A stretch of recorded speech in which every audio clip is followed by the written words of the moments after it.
Welcome back students to our online platform, that is our school's YouTube channel. Again we are ready with today's video. This video is for class 9th and the subject today is science.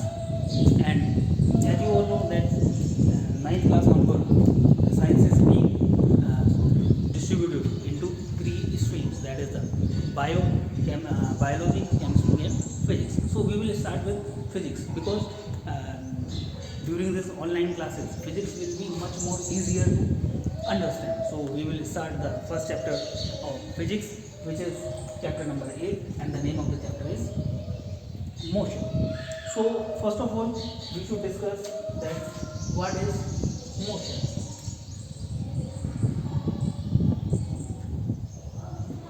How we can define the term motion. So the definition of motion I will tell you first of all. Afterwards I will try to demonstrate what does it mean. When an object changes its position with respect to the surroundings, then the object is said to be under motion. Suppose I am standing here in front of you and the board is there. Behind me the whiteboard is there. I am standing. So with respect to board I am taking my motion. So with respect to board, if I am standing here, I am not changing my position. So I am at rest. I am not in the motion. If I am moving like this side means I have changed the position with respect to the board. Previously I was standing here, suppose 1 foot away from the board, and now I am 2 or 3 feet away from the board. So I have changed my position with respect to the whiteboard. So I am in the motion. If I am changing my position with respect to a surrounding, then I am supposed to be set into motion. And if I am not changing my position with respect to the surrounding, then I am supposed to be at rest. So first of all I will write the definition, and you are also supposed to write the same definition. You are supposed to take the notes of that, whatever we are discussing here or whatever definitions I am explaining to you, you are supposed to note down in the rough notebook at the same time. So the definition of motion: when an object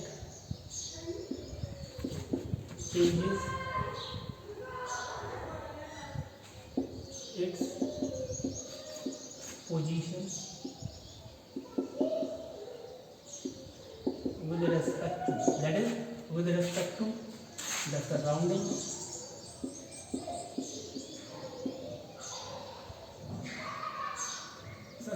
then the object is said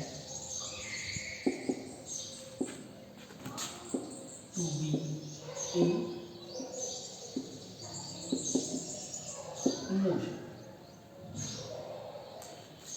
So this is the definition of that word motion, regarding which we are supposed to discuss all the things in this chapter. At the same time, the rest is also there. Rest, when an object is said to be at rest. So what we have to do? We have to slightly change the definition. When an object does not change, here comes does not. If an object changes position with respect to the surrounding, then it is said to be in motion. And when the object doesn't change its position with respect to the surrounding, then the object is said to be at rest. So this is the definition of motion as well as rest. Now some of the terms are there which we are supposed to discuss in this chapter, and we will start with the distance and displacement.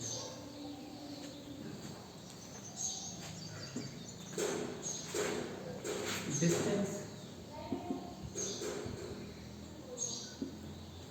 and displacement. I have written here separately because there is a difference, and we are supposed to differentiate these two terms with the help of the point. Distance. Distance is the actual length of the path followed by an object from initial point to final point. Initial point means the starting point, and the Final point is means the final destination where we are supposed to reach. So the first point we will write the actual length of the path traced by an object from initial point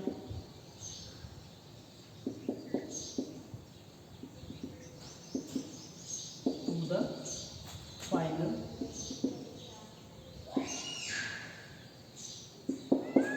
point. First point. Now the first point is displacement. Displacement is the shortest path between the initial point and the final point.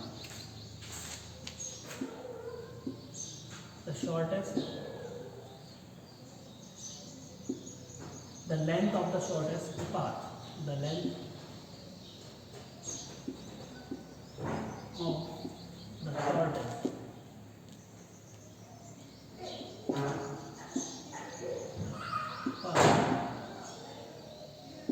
between initial and final point. Now the difference is there.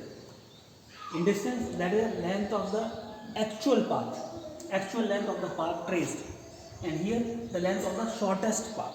Suppose we are moving from Gopalgarh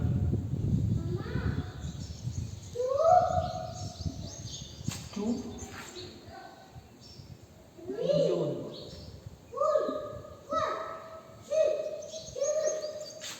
So the bus will not move in a straight path. ऐसा तो नहीं है जब हम जा रहे हैं बस में कि बस हमारी सीधी ही चलेगी. The bus will take the turn to left, to the right also, and it will go somehow straight also. So we assume that the bus is moving like this, and then it can go like this, and then it can go like this, and afterwards it will reach Jodhpur by many routes. I also think that many routes are there from here to Jodhpur. First, that is through that Artia. From Artia, we can go to Jodhpur, and the second route is from that Sopra also, and the third route is from the Khedapa also. So many routes are there. So this suppose this point is A and this point is B. By which route, if we are going from that Artia route, so actual length of the road what we are covering to reach Jodhpur will be the distance. So again, if you are going by the Khedapa side, then actual length of the road we have covered, that will be the distance. So this is the distance from A to B. What we have traced is the total length of the actual path, and the displacement will be the aerial distance. Means हम ऊपर से देख रहे हैं, यहाँ पे गोपालगढ़ है, यहाँ पे जोधपुर है, उनके बीच में straight line. We have to draw the straight line between Gopalgarh and Jodhpur. That will be the displacement. So the red line is the displacement and the blue line is the distance. So this is a difference between distance and displacement, and that is the point we have to keep in our mind. Distance is the actual length, whereas the displacement is the shortest length between the initial point and the final point. Initial means, as we have taken here from, we have started from Gopalgarh and we are going to Jodhpur. So Gopalgarh is the initial point and the Jodhpur is the final point. Second thing, second difference between distance and displacement. Displacement can never be more than distance. Displacement कभी भी distance से ज़्यादा नहीं हो सकता. When we are moving in the straight path, then the distance can be equals to displacement, or displacement cannot be more than distance. That we are supposed to keep in our mind. Third thing that we have, I think whether you have heard or not, the scalar quantities or vector quantities. Two types of quantities are there, the scalar as well as vector. Scalar quantities are those quantities having only the magnitude, not the direction. Magnitude means the numeric value, Suppose we are saying that how much distance or you have covered, from how much far you are coming, that from 10 kilometers. So 10 kilometer is showing only the magnitude. If we are saying I am coming from 10 kilometer north, means north से आ रहा हूँ, direction भी साथ में है. When the direction is there, then the quantities are known as vector quantities. When there is only magnitude, then we will say that that quantity is scalar quantity. So that is distance is a scalar quantity.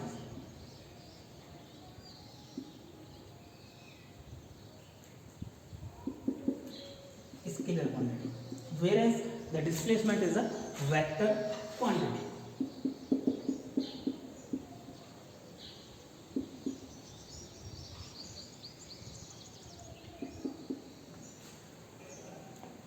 Third point, which I told you previously, we can mention here. Distance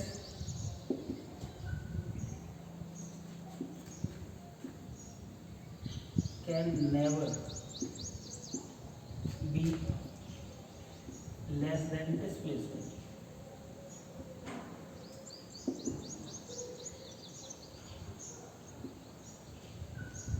Here we can say the contradictory sentence that the displacement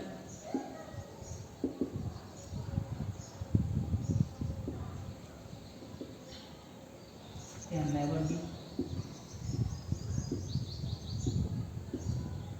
more than distance. SI unit wise, SI unit, first of all you should know what are the SI units. SI unit are the units which are acceptable over the whole world. जो सारा world हमारा है जिस units को follow करता है, those are known as SI unit. So the SI units of distance as well as displacement, there is no difference between them. Both are having the meters as their SI unit. So we have discussed the 3 points between the displacement and distance. So all these 3 points are, we are supposed to recap again. First one is the definition. The distance is the actual length and the displacement is the shortest length. Second one means distance is the scalar quantity, whereas the displacement is the vector quantity. The third thing, that distance can never be less than the displacement and the displacement can never be more than the distance. So I hope that you have understood these things what we have discussed here, and I advise you, first of all you are supposed to go through the chapter, you are supposed to read the chapter carefully, and first of all now we will complete this chapter and afterwards we will start the new chapter of maths. We will discuss one subject at one time. So today's homework is there. You are supposed to go through the chapter, you are supposed to see what type of new terms will be there for you to learn, and afterwards again tomorrow we will be here, we will discuss some new terms related to this chapter. Thank you very much.